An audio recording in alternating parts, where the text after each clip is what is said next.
Hello, everybody. Today we're going to talk about the cross-cultural teaming and training. Um, this lesson is adapted from a cross-cultural managerial perspective, but good sound research on culture, in addition to the fact that we have a good mixture of students with different cultural backgrounds in the course. So that's why we choose to do this. Plus, if you're doing this in IT, and you're going into an IT training environment, similar to the things I do every day, what we need to understand is that sometimes that is going to be cross-cultural teaming as well. So we're kind of starting in there, and it's also a way to understand the learning and dialogue that you may see taking place in the course. And provide that level of understanding, especially if it's something, rather than making those snap decisions, and how culture may be influencing some of our colleagues in the course, how my culture might be influencing how I teach, all of those as well. One thing I do want to caution you about in the beginning of this video is that what I'm going to be talking about today are generalizations, and we have to be very careful about generalizations. None of this defines one individual. So you can find people who are exceptions to this rule, all these things I'm going to be talking about, and not rules, but the things I'm going to be talking about. There are exceptions within the society. So keep that in mind, because you'll be able to point to inconsistencies throughout the lecture about what we're talking about. But this is based on a large data mining piece, or not data mining, but a large study that took place over 64 countries it started with IBM and then started working through there. And we're going to be using what we call the Hofstede model. Hofstede was the researcher who started this, and it's based on 5 cultural dimensions, which are also in the reading. So the reading is actually a book chapter from Across Cultural Management. So I'm hoping that you'll make that little jump up to what we're talking about, is how it applies. Some of this will apply down into a training environment or a learning environment that is cross-cultural. Hofstede studied IBM employees in 64 different countries, and then he produced a whole bunch of subsequent studies to hold on to if the research was telling or if it was something related to just IBM. Again, just the caution, this model does not define individuals of a culture. There are always differences within an individual. The first thing we talk about is power distance. Power distance is the extent at which less powerful members of institutions, organizations, or even families within a country expect and accept that power is distributed unequally. Here in the United States, if we were to show, this video, we have President Barack Obama meeting with a leader of another nation, and I apologize, I forgot who this was after grabbing the photo. I need to put that in my notes. And if you do know, please comment so that I can add that in. But you can see the body language is much different between the two of them.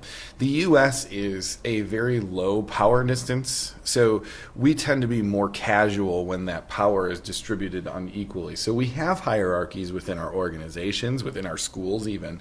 So we have a superintendent and all their assistant superintendents and the administrative team, and then we have principals of buildings, and then the teachers themselves, and then you've got the students on the bottom rung. We have that here at the university, and you see it in organizations from the CEO and then on down to the person who actually processes orders or puts pieces together and ships those things out. You can see with the other leader, he's kind of closed off and guarded. His shoulders are pulled in a little bit. He's comfortable, but he's not overly comfortable, where President Obama at the time is very comfortable, very leaned in, very engaged. And this can probably make the other person uncomfortable, especially if their cultural dimensions dictate that. Another example I have here is just a quote from a professor who was working at, I believe, Harvard University at the time, and he was an Indian citizen, and then he said, "What is most important for me and my department is not what I do or achieve for the company, but whether the owner's favor is bestowed upon me. This I have achieved by saying yes to everything the owner says or does. To contradict him is to look for another job. I left my freedom of thought in Boston." he is talking about his return back to India. India has a very high power distance. So to question anybody is an issue. It questions their authority. It questions their knowledge, and all of So we see this complexity wrapped within that quote. And he's talking about the differences between India, particularly, and the United States. That when in Rome, we do as the Romans do. So whoever is coming to that country adapts to that culture, but still wants to maintain pieces of it. So that's where we find that discomfort, and with that unknowing piece. And then we start to interpret those things in nonverbal cues, and we're often wrong about them. So I'm not going to read these to you. Please pause the video at any time if you want to read through these. But we have the scales of individualism. I'm sorry, I'm reading the next slide. We have the key differences between low power distance and high power distance. And basically they're opposites of each other across this. Now, because I identify in a low power distance culture, I would recognize all of the left-hand side of the screen to look like, oh, those are pros, and the high power distance is cons. And they're not like that at all. This does not mean that high power distance the culture is wrong. It just means the behavior expectations are different. And when we are in a different environment or dealing with people who came from a different environment, we just have to be aware that there are these inequalities, and there is these pieces of the puzzle that don't always fit together well. If we look at just some of these, the lower power distance, Americans are low power distance. They believe that all should have equal rights. And in high power distance cultures, they believe that the powerful should have extra privileges. They believe that they should be bestowed upon by wealth and by maybe an above the law approach sometimes in those cases. And we can definitely see that in the United States. We have people like that, but generally, they're okay with that and accepting of that because there is an emphasis put on class or caste, even if we borrow the Indian terms. I'm going to speak in the two cultures I'm most familiar with. So just keep that in mind. I've been to India. I have worked with a great number of Indian students, and I've had to kind of relearn teaching in that environment because in the classes I've taught previously, we had an influx here at the university of Indian students for a few years, and then the screws got tightened on the availability of visas, and that lowered our international population from India. So in those cases, I had taught K-12. I taught middle school for 10 years, and I taught high school for 4. And I was used to American teenagers. And I walked in my first day of class in a primarily Indian student population, and everybody stood up when I walked in. And I thought, whoa, that's what's going on, in a high school setting. That means there's something about to happen, and you just need to figure it out fast. And then I realized there was not asking questions. The students didn't ask a lot of questions and when I asked about it, nobody would tell me till I asked somebody in private, and they said they won't ask questions because to ask a question is to question your ability to teach and your knowledge and all of those things. I thought, oh no, that's not what I want. So we started doing this, and we started addressing the cultural differences between low power distance, high power distance. And in addition to that, we have this thing called individualism versus collectivism. Again, the United States ranks high on the individualism ranking, and to collectivism, which seems to be the opposite. Do not look at these as pros and cons either. In an individualistic society, like Americans, we tend to be self-orientated. The individualism is for us and our immediate family. So the people who live in our house, maybe our parents, to an extent, and aunts and uncles and everybody else, they're important, but they're not always taken into account. We don't seek out the opinions of the entire mass family. We look at, like, what does in my picture, I'm married, and I have 3 kids. I would look at what's best for me and those people. I would consider my dad as well, because my dad lives alone and I'm an only child. So therefore I would say, like my wife and I talked about moving to California at one time, and we said we can't do anything because my dad will not move to California. He doesn't want to, he's not interested, he's not going to move, his family's all here. And we said, that's probably something we'd have to consider, after Dad passes. Hopefully it is a long time from now. So, but in a collectivist society, we look to the family group, or we look to the company to tell us what to do, because there's high shame in those. So to shame the family, your reputation is not just yours alone, it's the entire families or the entire organizations. So and again, you can pause this screen and read through these, but individualism is a tendency of people to look after themselves and their immediate family, where collectivism is the tendency of people to belong to groups or collectives and to look after each other in exchange for that loyalty. So one of the things to say, well, individual, as an American, I know I was quick, I shouldn't say we, I was quick to say, well, individualism is the way to go. Well, I don't know any other, the fish is never aware of the water in which it swims, right? So in this case, I didn't know better. But when I traveled to India, something striking occurred to me.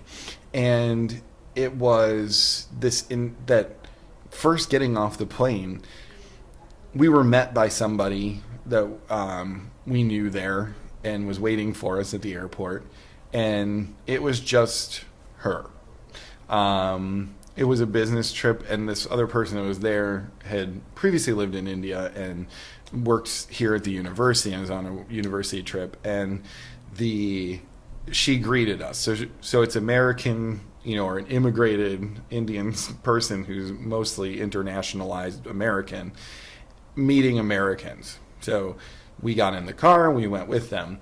But what I noticed was all the other people that were there, their families were waiting for them. And when I say families, I mean grandmother, grandfather, great aunt, great uncle, aunties, uncles, the kids. And so there's this huge crowd outside the airport.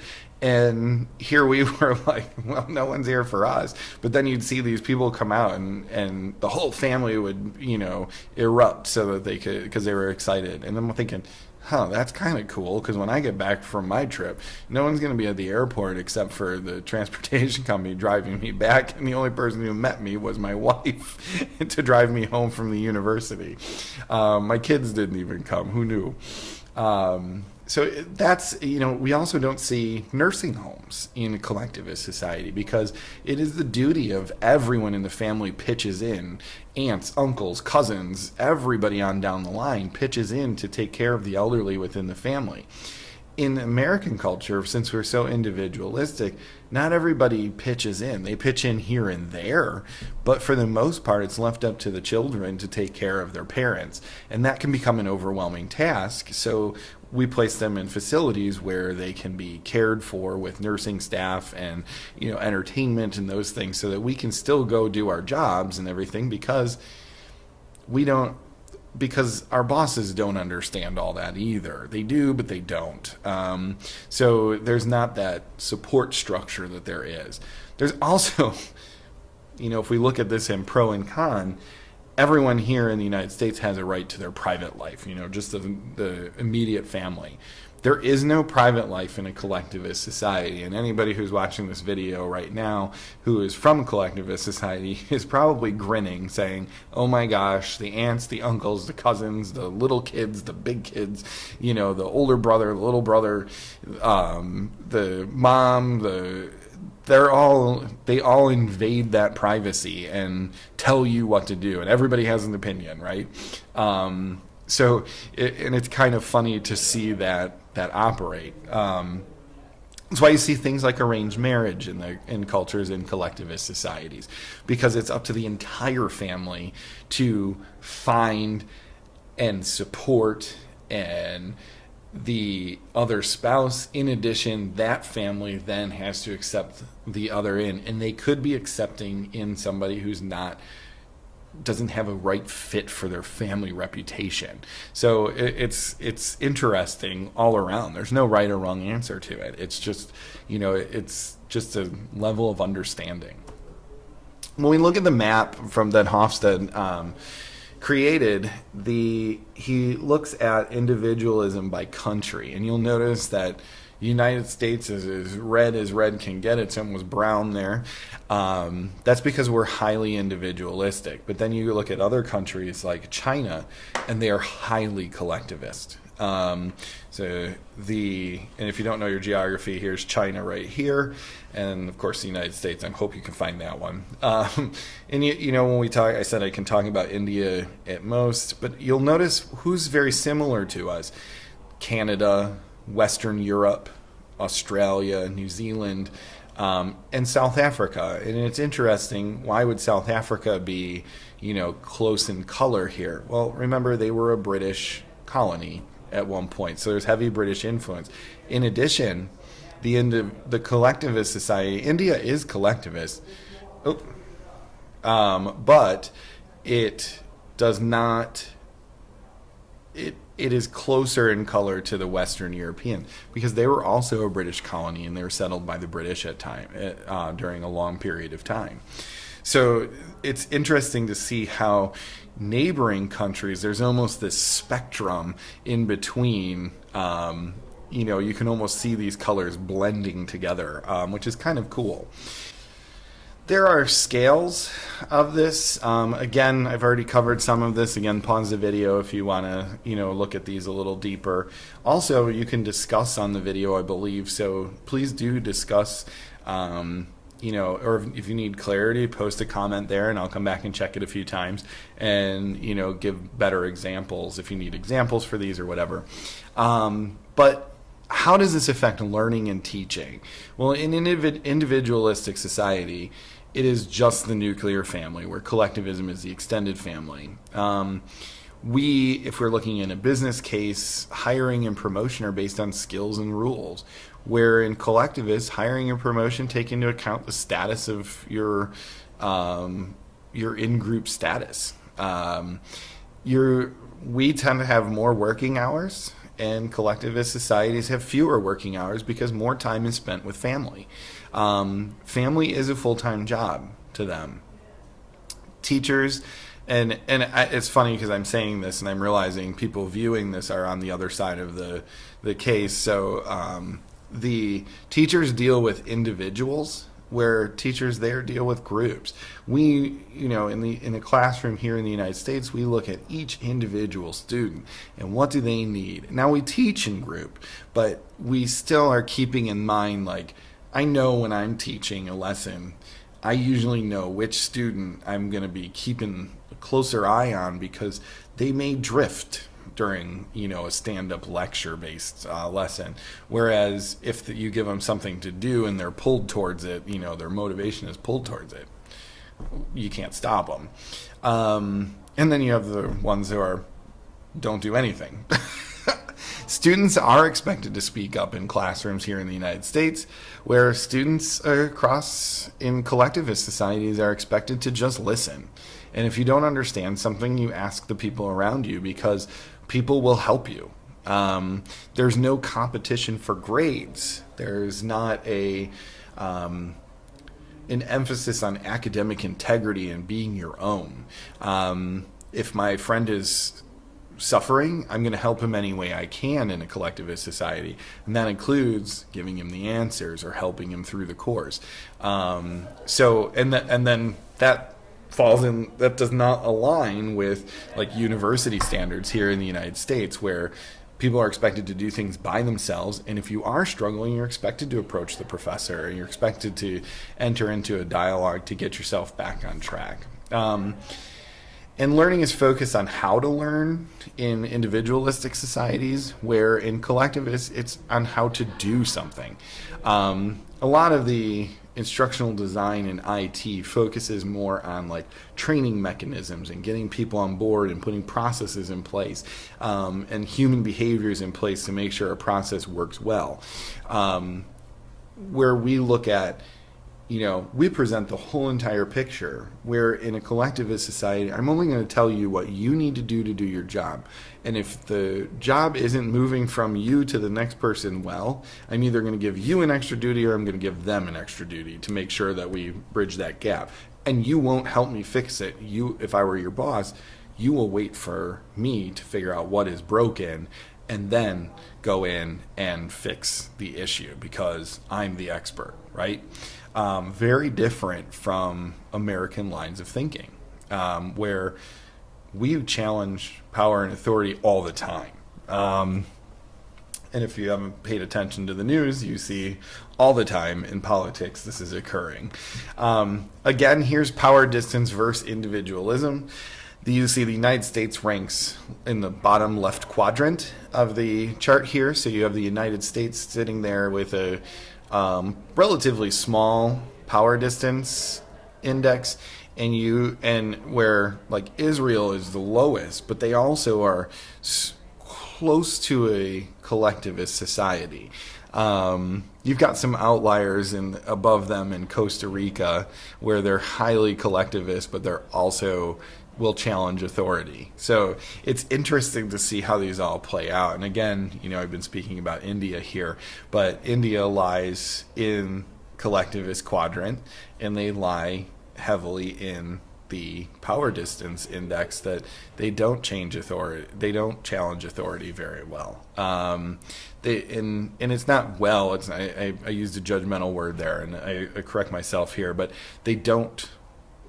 they're hesitant to challenge authority, which is a good thing too. It helps things move a little smoother, but it also helps things when an employee on the low side sees something that's wrong, they don't correct it. There's also this really cool idea of uncertainty avoidance. This is the extent to which people feel threatened by ambiguous situations.